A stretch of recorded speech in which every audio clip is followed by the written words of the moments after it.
Clara Luz Álvarez pertenece al Sistema Nacional de Investigadores e Investigadoras Nivel 3 y es profesora e investigadora de la Universidad Panamericana. Además, es autora de 8 libros, diversos capítulos y ensayos en revistas de investigación en temas de telecomunicaciones, derecho y políticas públicas. Ha sido experta en derecho de telecomunicaciones en 2 arbitrajes internacionales. Fue relatora y experta de la Unión Internacional de Telecomunicaciones en accesibilidad a las telecomunicaciones para personas con discapacidad. También trabajó en la Comisión Federal de Telecomunicaciones y Políticas Públicas en Derecho Aquí de estamos con Telecomunicaciones. Clara Luz Álvarez, ya vieron su impresionante biografía.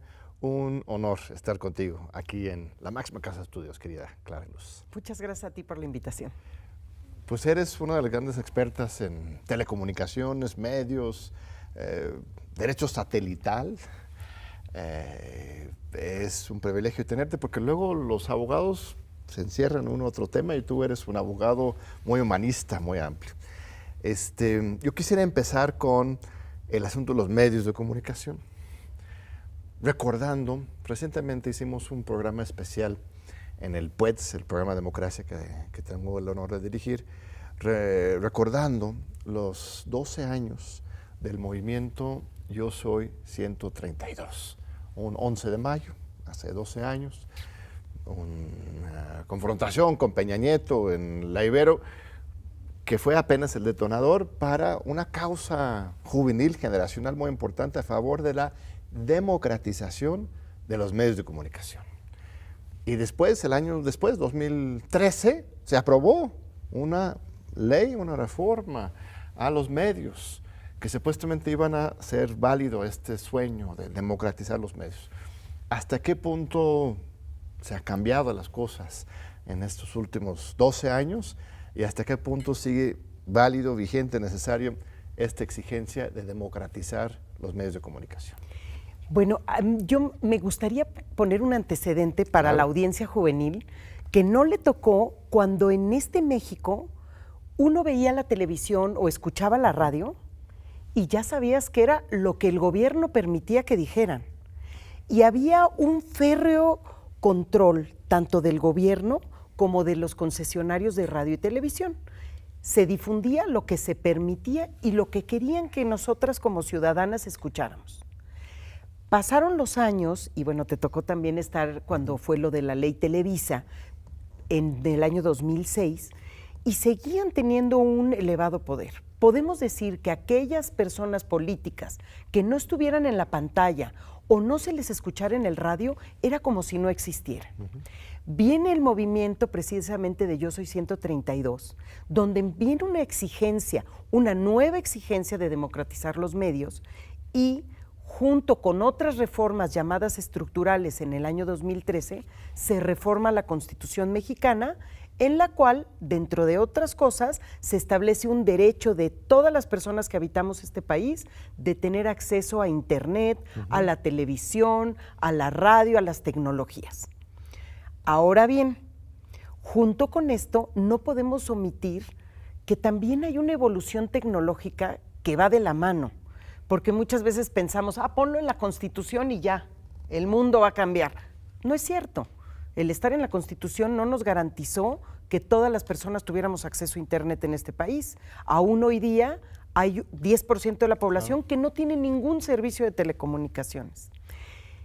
Pero, ¿qué pasó con la tecnología? Evoluciona la tecnología y el Internet que llegó a México en la década de 1990 de manera muy incipiente, empieza a crecer de una manera que nadie imaginamos.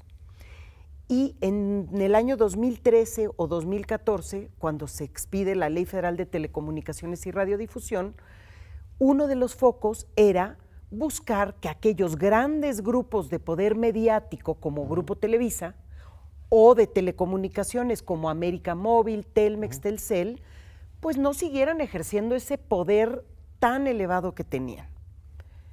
Sin embargo, cambiaron las reglas del juego, porque surgieron otras plataformas digitales transnacionales, principalmente de Estados Unidos, como puede ser Facebook, X, etcétera, pero también TikTok, que viene de China, y esas empiezan a competir con los medios de comunicación tradicionales, llamémosle. Radio, televisión, y llamemos también a los medios impresos que tenían una fuerte circulación antes. Claro, bueno, vas muy rápido, pero es muy importante toda esta trayectoria histórica. Tienes toda la razón, esa reforma todavía fue como la última parte del viejo sistema, entonces se cruzó con el nacimiento del nuevo, entonces justamente lo que estamos es ahora quizás una nueva reforma. Pero a ver, vamos sobre lo que se hizo. Se generó un nuevo canal nacional, ¿no? Imagen. ¿Por qué no hay más? ¿Por qué no hay 10, 20? O sea, ya hay capacidad tecnológica, el multiplexado, ¿no? Se dicen, que permitiría que hubiera muchísimos canales nacionales, pero el problema es el negocio, ¿verdad? O sea, necesitas tener mucho dinero para invertir ahí, no hay... Sí, ¿por qué no hay más dinero? diversidad? Hablando de los medios clásicos, ¿por qué no hay más diversidad? A ver, fíjense que antes uno veía y consumía lo que había en la televisión y la radio. Lo difícil era lograr estar en la pantalla. Claro. ¿Qué es lo que ha pasado? Ya hay un cambio.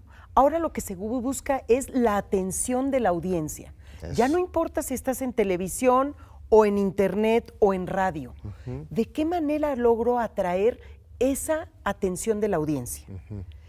Entonces yo como lo veo como investigadora de Telecom, es que ya la inversión tan grande que se necesita para instalar una estación de televisión o radio no amerita si tienes la competencia de las plataformas digitales. Wow. Entonces, en uno vas a necesitar una concesión que te otorga el Instituto Federal de Telecomunicaciones, en la otra nada más necesitas servidores, una infraestructura y contenido relevante para que tengas audiencia. Entonces, si tuviéramos dinero tú y yo para instalar una televisora nueva, yo te diría, ¿sabes qué, John? En vez de eso, produzcamos contenidos atractivos y pongámonos en internet. Ojo, eso no quiere decir que la televisión y la radio abierta deban de desaparecer, de ninguna manera. Siguen siendo la fuente principal de noticias. Así es. ¿Qué porcentaje de la población de México sigue dependiendo de la televisión y la radio, esos medios clásicos? Así es. O sea, ¿es 50% todavía? Es más del 50%, ¿sí? Y además se han hecho estudios donde se le pregunta a la juventud sobre todo, se les hacen distintas preguntas y la juventud dice, no, yo la televisión no la veo. Pero cuando se les hacen preguntas a profundidad, sale que sí saben todo lo que está pasando en televisión abierta. Entonces no van a dejar de ser, y hay estudios para que se den una idea de Reino Unido, donde hay mucha mayor penetración de internet y de banda ancha, y se demostró que la gente se sigue informando a través de la televisión abierta. Entonces son medios que como política pública no puedes decir, no, ya vámonos todos a internet, por dos razones. Una, no todas las personas en este país están conectadas, y dos, la gente sigue consumiendo radio y televisión abierta. Eso es muy interesante. Entonces, se hizo esta reforma para facilitar la generación de nuevas infraestructuras, de nuevas empresas de medios, pero justamente se volvió menos rentable esa opción. Entran estas plataformas. Yo recuerdo, yo abrí mi cuenta de Twitter, X ahora, yo me niego a decirle X por todo lo que significa. Twitter es un pajarito que canta. Sí. Sigamos con eso. En 2010 abrí mi cuenta, ¿no? Ahora tengo 850,000 seguidores o algo así, pero fue justo en ese cúspide, ¿no? Cuando estábamos creciendo esto como el medio de acceso a la información. El problema con estas empresas es que son empresas extranjeras, todas.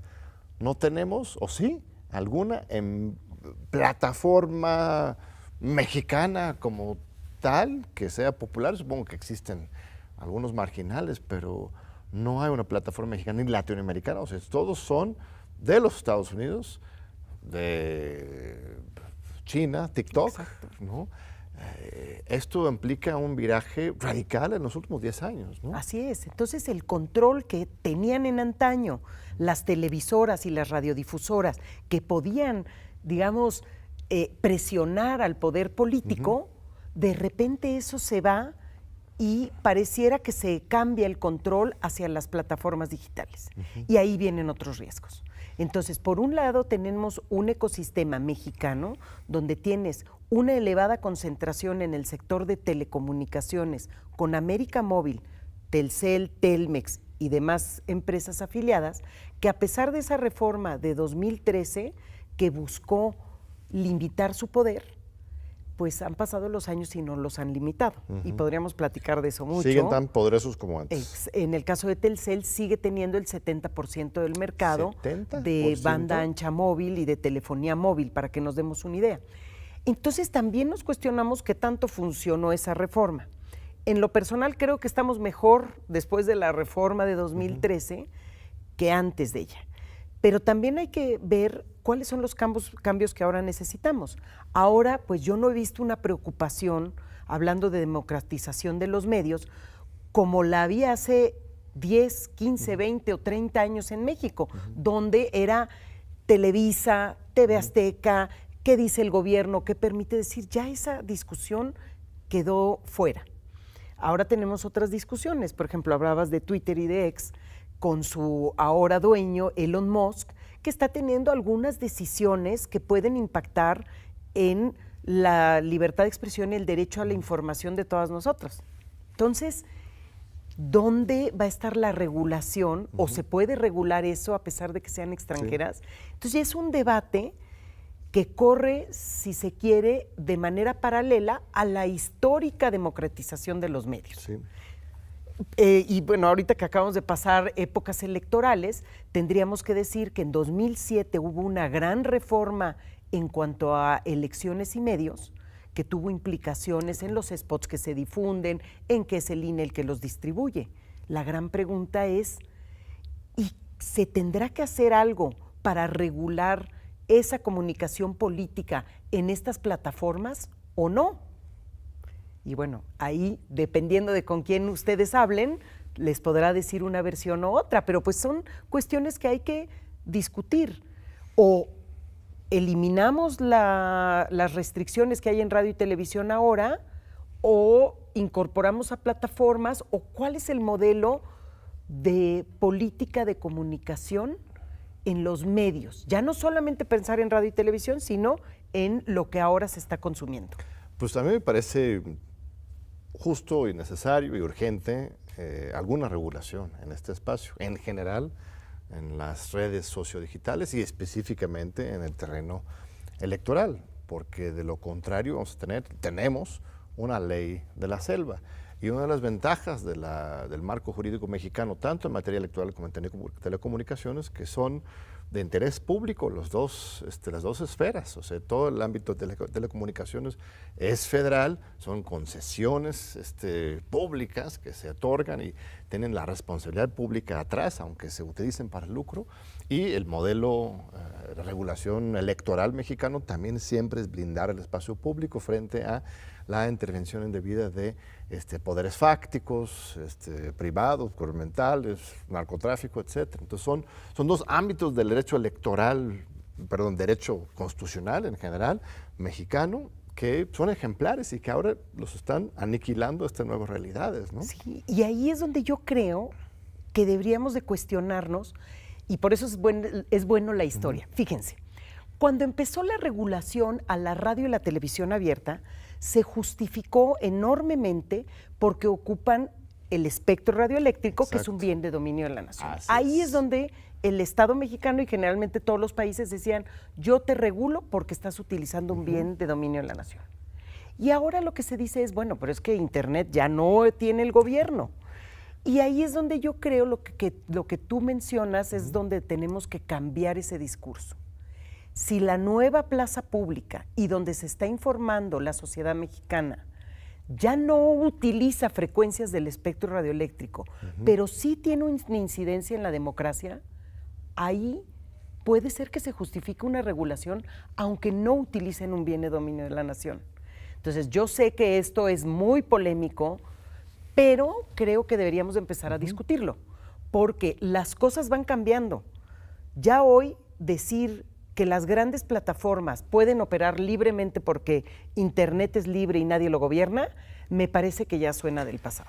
Yo creo que estoy de acuerdo contigo. Y además, no son tan etéreas, no son puras ideas o tweets volando, o sea, sí utilizan infraestructura pública material, o sea, bueno, ahí me vas a corregir, pero se podría hacer la analogía, al final de cuentas, para que Twitter te llegue a tu teléfono, para que tú puedas ver estas imágenes, algo tiene que volar por el aire y el espacio y la tierra, y sí hay una materialidad ahí, las torres de comunicación, o sea, todo eso sí es espacio público, ¿no? Como, aunque no sea una frecuencia como tal, o cómo Pues yo creo entrar que al yo, tema. como abogada, lo justificaría más en el tema de la incidencia que tiene en nuestra democracia. No tanto la materialidad, No, sino la función. exactamente. Yo les voy a poner un ejemplo.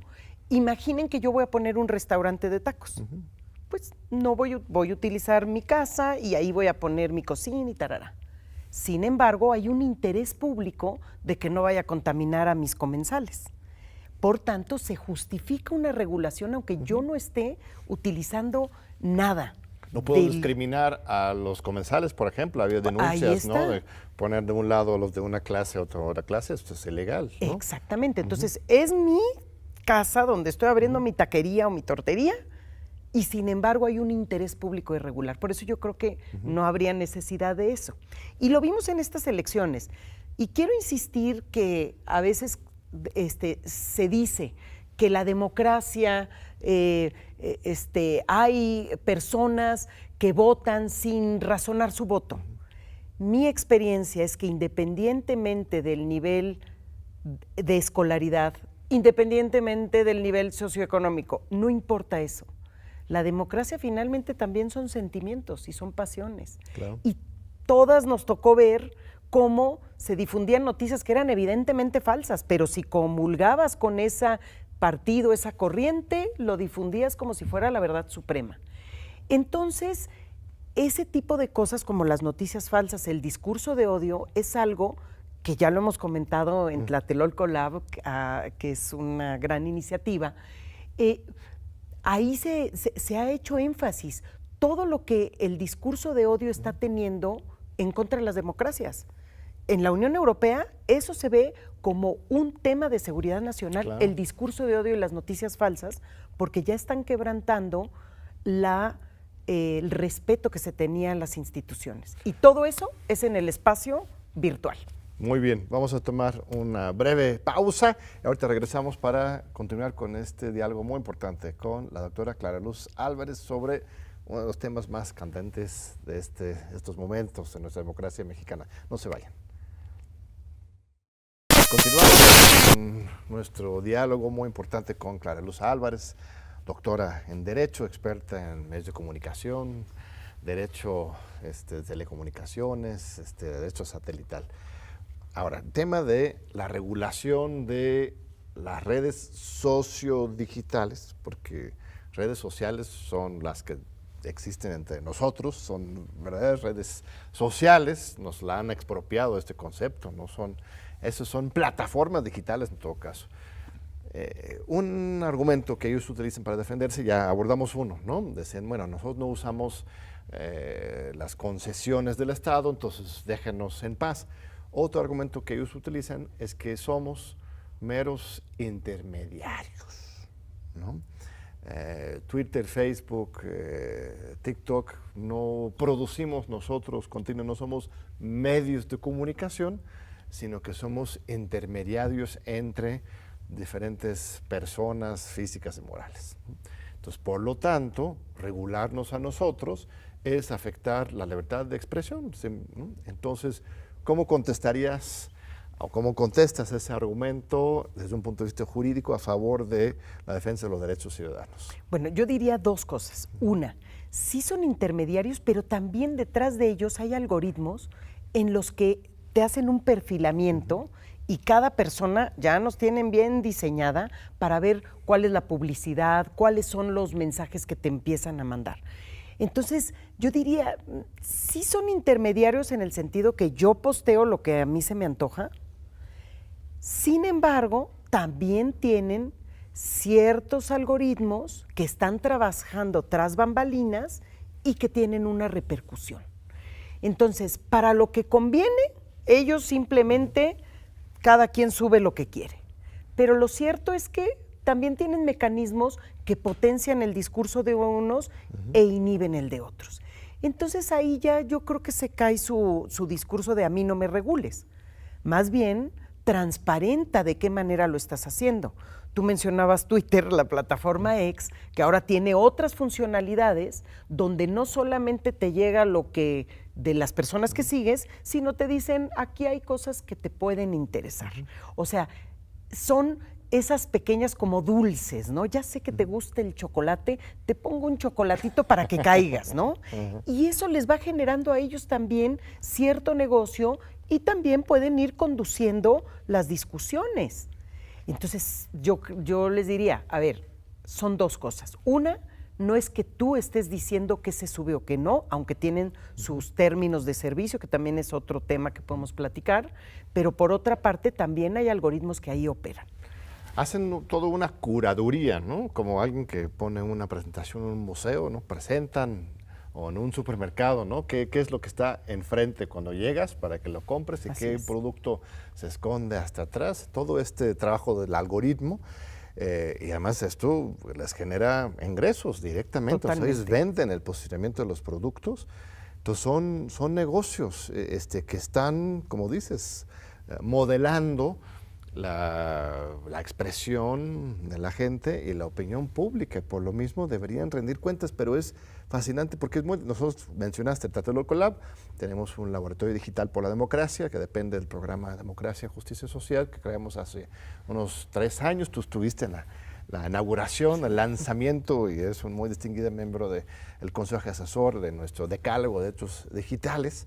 Y en este laboratorio lo que hemos visto es que sí hay pues mucha necesidad de que haya más transparencia. Twitter, por ejemplo, durante un tiempo permitía que los académicos, como este centro de investigación, accediéramos a los datos que están atrás, ¿no? La API, la aplicación, que pudiéramos entender y estudiar las tendencias atrás, qué es lo que estaba pasando en la conversación de Twitter. Ahora, desde que Elon Musk toma Twitter, ya vende, ¿no? ¿Quieres 1 millón de tweets? Páganos 100,000 pesos o algo así. Es una cosa brutal. Facebook, por lo menos, lo vende Elon Musk. Facebook ni siquiera así. Es una caja negra. En Facebook no puedes pasar al otro lado para entender exactamente cómo están funcionando sus algoritmos o la discusión ahí. Lo que hace Facebook positivamente es que informan cuánto dinero se está gastando. Ahorita en el proceso electoral fue muy interesante. El equipo de Tlatelolco Lab dio a conocer varios informes sobre cuánto dinero se estaba gastando en Facebook, de acuerdo con los datos que proporciona Facebook. Pero Twitter no hace eso, por ejemplo. Twitter no te dice, seguramente, imagínate cantidad de pesos o dólares o euros o de la moneda que quieras, se han gastado en esas tendencias de narcopresidente o narcocandidata, 1, 2, 3, llegó hasta 50 y tantos. Eso no es simplemente espontaneidad, tienes que invertir además, para eso. Yo añadiría, John, que también, o sea, primero no podemos perder de vista el modelo de negocio. Son negocios esas plataformas y su finalidad es el lucro. No les importa si nuestra democracia se la lleva el caramba a través de lo que sucede ahí. Es un negocio.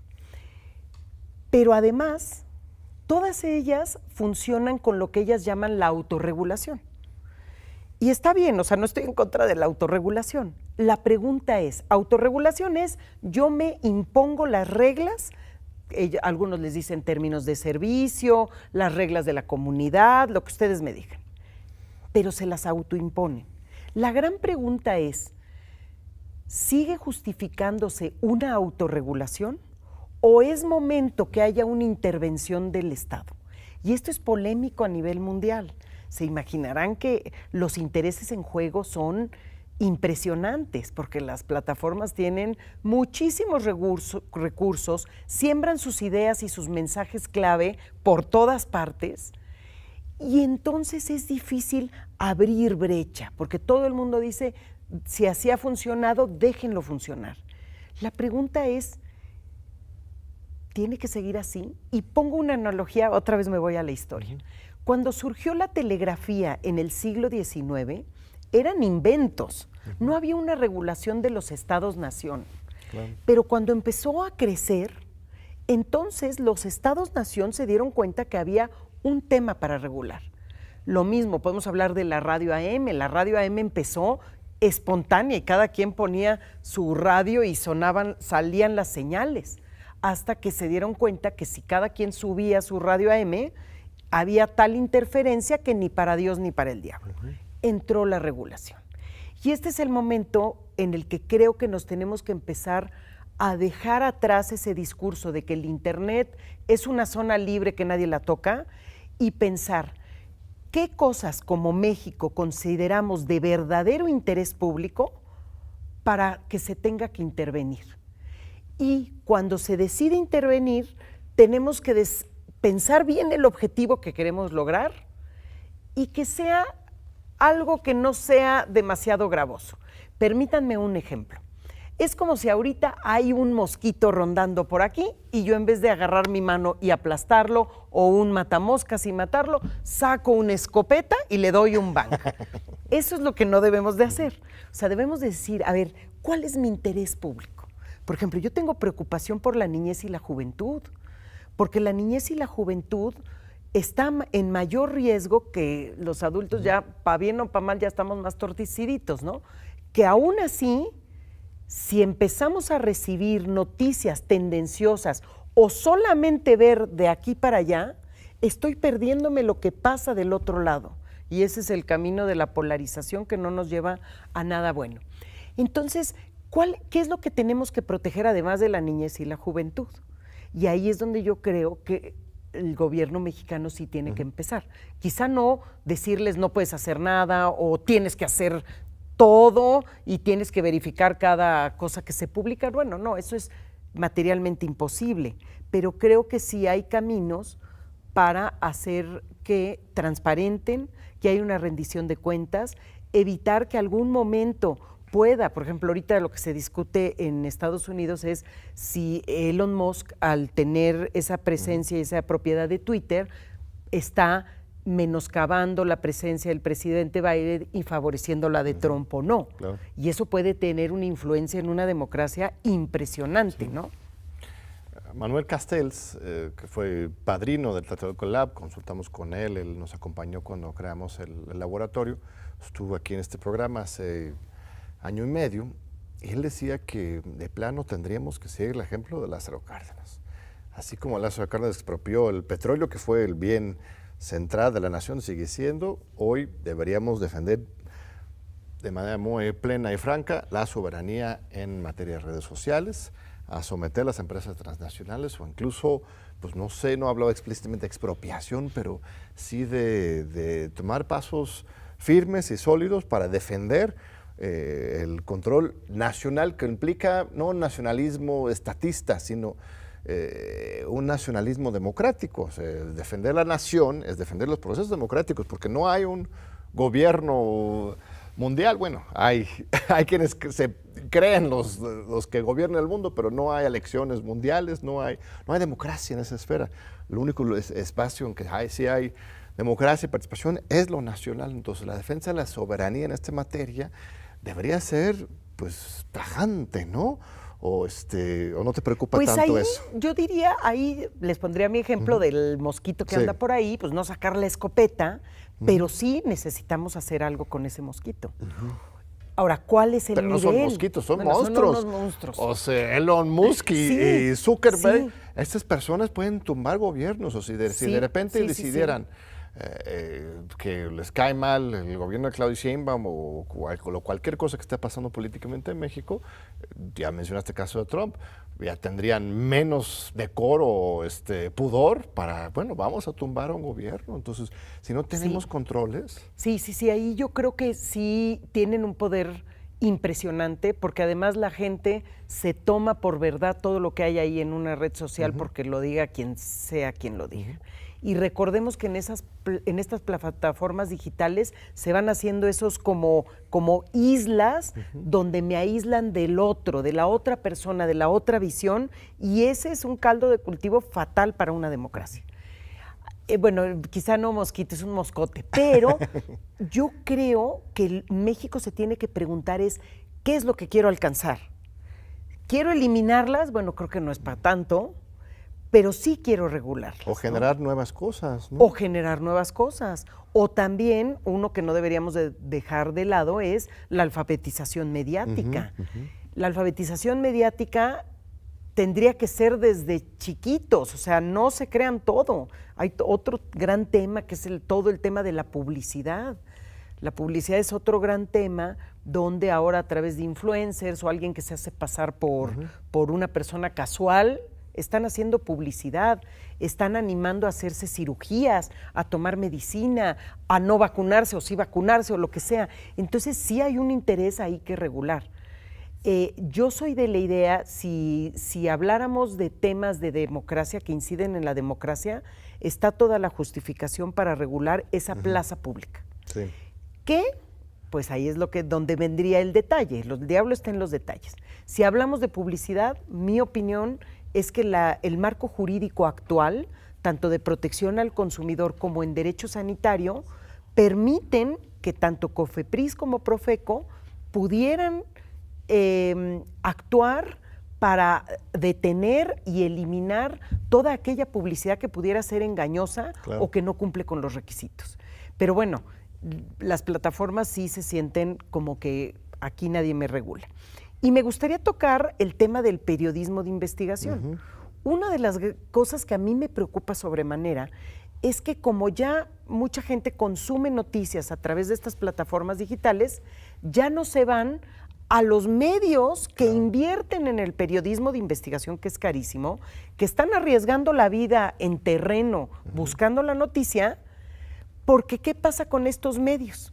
Estos medios antes le vendían la publicidad directamente a sus anunciantes. Claro. Ahora, estos anunciantes lo que dicen, no, yo me voy con Facebook, yo me voy con X, yo me voy con... Y se van con las grandes plataformas que les dejan un porcentaje mínimo a quienes están produciendo el periodismo. O sea, una empresa le paga a Facebook que lo difundan en lugar de pagar a algún periódico, ¿no? Imagínense la empresa Patito SADCB, que siempre se anunciaba en tal medio impreso o digital, puede ser también, y ahora le tocas la puerta y dice, no, es que a mí ya como me venden la publicidad, y además es una publicidad dirigida, porque yo le digo, quiero mujeres de 50 a 60 años que vivan en tal lugar, hacen publicidad dirigida, y ellos van colocando mi publicidad, ya no me interesa. Y ese es algo que sí deberíamos de retomarlo fuertemente, porque de otra manera los medios que nos están dando información local y de interés para México van a morir. De hecho, se la están viendo, algunos sobreviven en casi en la inanición, y son las cosas que quizá yo como cibernauta no me doy cuenta. Claro. No me doy cuenta que no hay nada de malo con consumir desde estas plataformas, pero si entendiéramos ese modelo de negocio, podríamos empezar a cambiar incluso nuestras prácticas. Es como el consumo sostenible, sustentable. Bueno, pues sí, igual y en vez de comprar en esos grandes supermercados que están eliminando a las verdulerías de cerca de la colonia, pues deberíamos de empezar también a cuestionarnos eso. O que el gobierno mismo generara algún fondo, o dentro de CONACYT, o Secretaría de Cultura, algún fondo de apoyo al periodismo de investigación, así como hay apoyos para el cine, apoyos para la investigación científica, que haya apoyos para el periodismo. A ver, yo para el periodismo de investigación yo creo que tiene que haber fondos de todos. Es más, ojalá se construyera un buen sistema para donativos focalizados a este tipo de periodismo de investigación. Sin embargo, considero que eso no sustituye la necesidad de hablar qué está pasando con esas plataformas y cuál es lo poquitito que le dejan a ese periodismo. Hubo algún incidente hace algunos años en Australia, donde el gobierno de Australia se dio cuenta de esta situación y Facebook se indignó y dijo, me voy, ¿no? Al final se llegó a algún acuerdo en el que habrá habido una derrama mayor de lo que había antes, El gobierno de Australia quería obligar a Facebook a que financiara, que compartiera sus ingresos con quienes generaban el contenido. Exactamente. Lo que ahora se discute en muchos foros es que si México quiere adoptar una decisión como en su momento Australia, como también ya lo trató de hacer Canadá, si cada país va por su vida solo, quizá va a ser más difícil. Ahí me parece que pensar en algo de Iberoamérica podría ser algo interesante o con otros países, porque sí es algo justo. Cuando se habla de temas de pobreza en México, siempre se dice, es que hay intermediarios entre el que produce los limones y cuando te lo venden, ¿no? Bueno, veámoslo de la misma manera, pero con un punto que incide en nuestra democracia. Muy importante, o el café, ¿no? Cualquier porcentaje de esta taza de café realmente llega al productor, y es lo mismo en el periodismo, ¿no? Así es. Vamos a un segundo corte y vamos a continuar ahorita hablando con nuestra muy distinguida invitada, Clara Luz Álvarez. No se vayan. Ahora, estimadísima Clara Luz, estamos hablando de estrategias para por lo menos regular o poner en cintura a estas grandes empresas. Hablamos del caso de Australia, en que el gobierno tomó acción, ¿no? Dijo, tú, Facebook, tienes que compartir alguna parte de tus ingresos publicitarios con quienes realmente están generando los contenidos. Esto es, ellos dicen, no somos intermediarios, pero en realidad están lucrando con este tema. Entonces, México podría hacer lo mismo, ¿no? ¿O qué tipo de estrategias podría utilizar México para no caer en el extremo de la expropiación, etcétera, esa escopeta, pero sí matar esta moscota que nos está molestando a todos?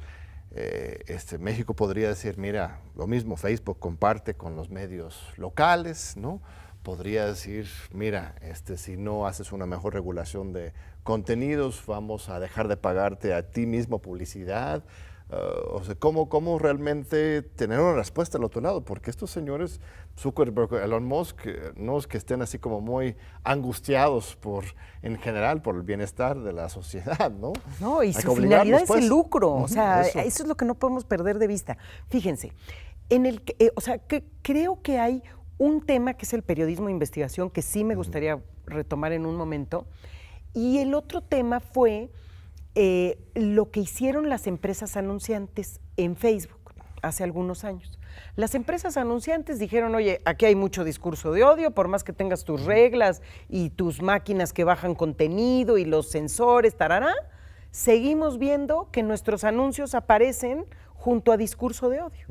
Y entonces hicieron un movimiento que se llamó Stop for Hate y dijeron, ya no nos vamos a anunciar contigo si no te comprometes a que mi publicidad nunca aparezca donde hay discurso de odio. Es como un boicot, pues. Un boicot, exacto. Se agarraron de la mano todos los anunciantes, dijeron no estamos de acuerdo que nuestra publicidad salga junto a discurso de odio. ¿Esto fue en los Estados Unidos? ¿Dónde fue? Esto fue mundial. Mundial. Entonces, sí es importante porque entonces Facebook empezó a tomar medidas adicionales para poder atender a sus anunciantes que finalmente son sus clientes. O sea, nosotras como cibernautas que utilizamos estas plataformas sociodigitales, pues realmente somos los que estamos disque gratis, pero nosotros somos carne de cañón. Sus verdaderos clientes son los anunciantes. Entonces, tomo ese punto, retomo el de Australia, y ¿qué es lo que podríamos ir haciendo en México? Primero, realizar investigación adecuada. Por ejemplo, a mí me parece que Tlatelolco Lab sería un excelente lugar donde pudiéramos analizar, a ver, ¿qué es lo que está pasando con nuestro periodismo de investigación? Porque seguramente a ti te lo dicen también y a mí en lo individual, periodistas, directivos de medios impresos que dicen, estamos pasándola muy mal. Pero ¿dónde hay una investigación que se enfoque para que todo eso que viven se pueda plasmar en cuál es la repercusión que está teniendo en libertad de expresión y derecho a la información de la sociedad? ¿Cuál es el porcentaje que realmente reciben? O sea, podríamos tomar cualquier revista o medio de circulación nacional y decir, a ver, antes de que estas plataformas tuvieran el auge, ¿cuántos anunciantes tenían y cuál era el porcentaje que tú recibías versus lo anterior? Y a partir de ese diagnóstico, entonces sí, sentarnos a platicar para ver si se puede llegar a un punto medio, y si no se llega a un punto medio, entonces sí tener una decisión como gobierno mexicano para que esto, que es importantísimo, que es el periodismo de investigación, no muera. Porque si nosotros dejamos morir el periodismo de investigación, nos vamos a enterar todo lo que pasa en el mundo entero, nos vamos a enterar de lo que las plataformas o sus usuarios publiquen, pero no tendremos esa función tan relevante para revelar todo lo que hace el periodismo de investigación. Sí, eso es un tema muy fuerte. También otro poder que tendría que intervenir es el Poder Judicial. Hemos estado apoyando algunos casos justo desde el PUES, desde Tlatelolco Lab, de litigio estratégico, y ahorita mismo en la Corte hay algunos casos de defensa, sobre todo en particular pensando en los derechos de los niños y los adolescentes, ¿no? Así es. En que se le está reclamando al Estado mexicano que protejan a la infancia frente a los abusos y la falta de una moderación de contenidos que afecta a los derechos de la infancia. Tenemos el tema de la ley Olimpia, que es un avance muy importante. Por medio de la legislación y la justicia también se puede avanzar, ¿no? Sin duda. De hecho, los casos que han sido más emblemáticos en torno a plataformas sociodigitales vienen de los tribunales del Poder Judicial de la Federación. Y ahora que hablas de infancias, hay un tema que justo está en la Suprema Corte. Hace algunos años, hay un movimiento desde hace años que busca proteger a la infancia de los alimentos y bebidas chatarras, que son de los grandes anunciantes, hay que decirlo. Sí. Y en este sexenio se logró que se incluyeran el etiquetado frontal, que tiene un efecto positivo porque al menos ya alerta de que hay algo. Sin embargo, en la Corte ahorita hay un caso de figuras animadas, ¿no? Que no te pongan para aquellos alimentos chatarra, que no puedan tener un dibujo animado para que la infancia no asocie mi animalito favorito con alimento chatarra. Eso ya está en la ley, ¿no? Eso está en la ley y está fabuloso, y la Corte ha confirmado lo que se ha hecho. Yo estoy totalmente de acuerdo de esos etiquetados, ya ganamos en la Corte la sociedad mexicana con eso. Pero lo que queda es ver si se sigue prohibiendo que se incluyan estas figuras animadas dentro de los alimentos chatarra. La ley hoy lo prohíbe y yo creo que está haciendo lo correcto. No hay ninguna medida que sea poca si de proteger a las infancias se trata. Y en especial México, que tiene el nivel 1 en obesidad infantil. Entonces, ahí es donde vamos a ver ese tipo de choques. Porque si bien es cierto, se les está prohibiendo poner en los envases estos caricaturas o lo que sea, ¿qué pasa con toda la publicidad que se está teniendo en estas plataformas sociodigitales? No va a ser una publicidad evidente, sino van a utilizar a una niña o a un niño que dice que está haciendo una receta y ahí se incluyen todos los alimentos y bebidas chatarras. Gran debate, porque ahí puedes decir, bueno, es que es libertad de expresión del niño, ¿no? Sin embargo, en algunos casos lo que se ha visto es que ese niño es contratado por una agencia de publicidad y esa agencia de publicidad a su vez es contratada por estas grandes empresas que producen alimentos y bebidas chatarras. Entonces ahí falta, digamos, acción del gobierno con la ley actual para ver que ya la publicidad no nada más tenemos que ver lo que es radio y televisión, ni los envases, tenemos que ir a donde están las infancias consumiendo. Pues qué importante toda esta agenda, querida Clara Luz. Quiero saltar a otra agenda ya más amplio, hasta el espacio exterior. Este libro de Clara Luz lo presentamos recientemente aquí en el Instituto de Investigaciones Jurídicas, en que nos introduce en este tema tan poderoso de lo que está pasando en los satélites, ¿no? Otra vez aparece Elon Musk. Exactamente. Leí el otro día que los satélites de Elon Musk estaban dando servicios de comunicaciones a los militares estadounidenses en Ucrania. Hay ya una cantidad, miles, millones, no sé cuántos mini satélites ya en el espacio como intermedio, que está colonizando el espacio literalmente Elon Musk. Y pues, ahora sí, los gobiernos pues, se quedan viendo entre sí y tenemos otra vez una ley de selva ahí. ¿Cómo estamos México en el tema satelital y qué podemos hacer otra vez para defender esa soberanía? ¿Y qué hay que hacer? ¿Tenemos que hacer una constitución intergaláctica o cómo imponer el Estado de Derecho en ese espacio? Fíjense cómo empezó todo el tema satelital, empezó en la Guerra Fría, cuando había esa pleito entre Estados Unidos y los países capitalistas con la ex Unión Soviética. Y en ese momento, quienes tenían alguna capacidad satelital eran los Estados-nación. Y se expidieron distintos tratados, que es lo que se le conoce como el Corpus Juris Spatialis, pero esos tenían una visión de que eran los Estados-nación los que estaban colocando satélites en el espacio. Hoy día nada que ver, porque hoy día el gran debate ya no es si los Estados-nación están en el espacio, que está bien que estén en el espacio y que se mantenga fines pacíficos, todo eso sigue siendo válido. Pero hoy día quienes están colonizando el espacio son las empresas privadas. Y ahí podemos ver precisamente Elon Musk con su SpaceX y con su constelación de miles de satélites, que son pequeños satélites que pueden estar prestando servicios en todo el planeta, de Internet, por ejemplo, donde todas estas empresas empiezan a llegar al espacio con miles de satélites. Tenemos el caso de China, que, bueno, eso sí es el Estado-nación que está colocando satélites. ¿Y dónde está México? Bueno, pues les contaré que en México tenemos muchos retos, porque la industria satelital es una industria que requiere altos recursos. Claro. Y si bien colocar un satélite es algo muy importante para México, también México tendríamos que estar viendo más allá de los satélites, que es el espacio exterior. De hecho, me encantó la visión que tú tuviste de mi libro de ese colonialismo espacial, porque yo creo que en unos 100 o 200 años, así como se vio en su momento la colonización de América, de África, se verá la colonización del espacio.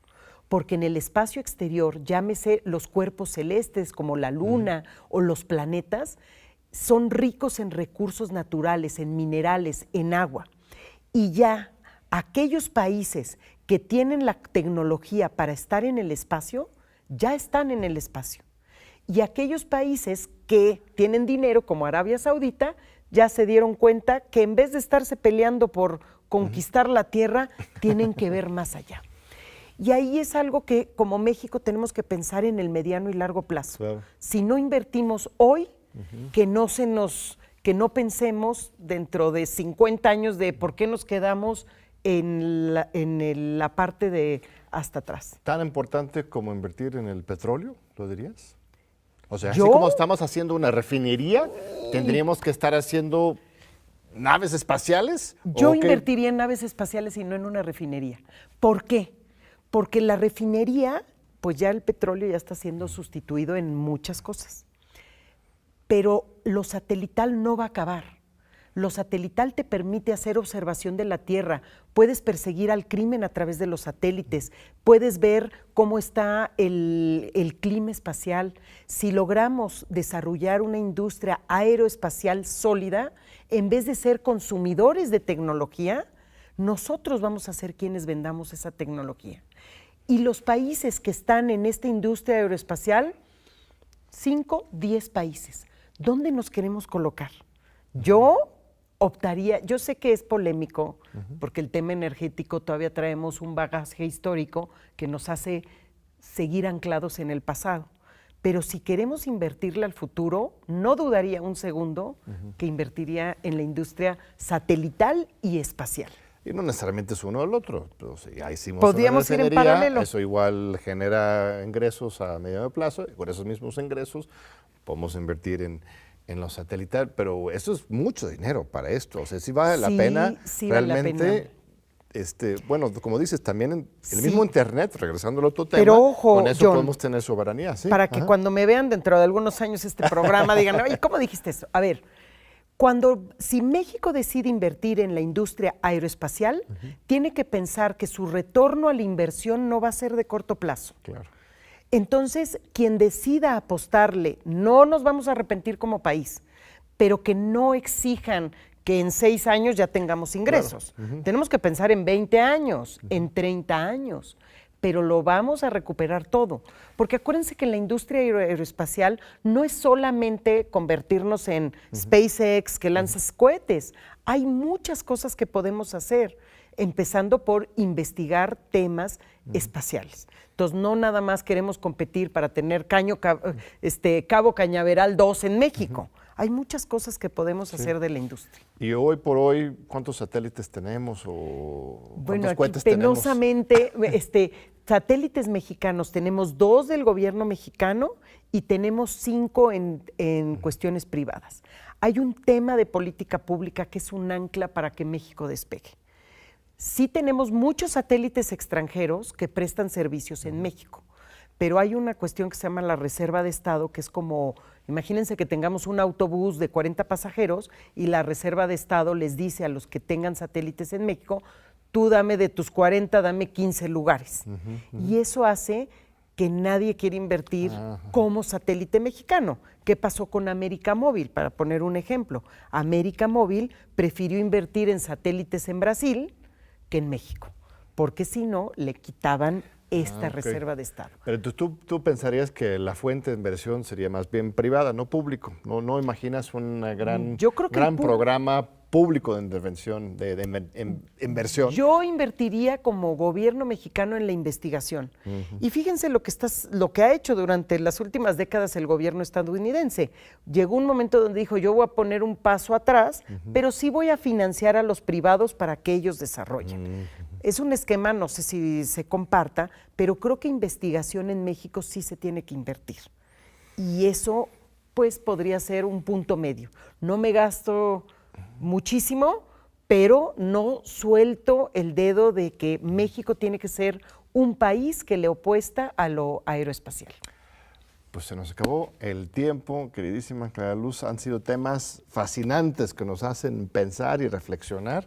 Te agradezco mucho por este tiempo y regresa pronto, por favor. No, yo agradezco, para mí es un honor estar aquí en TV UNAM y gracias por la invitación.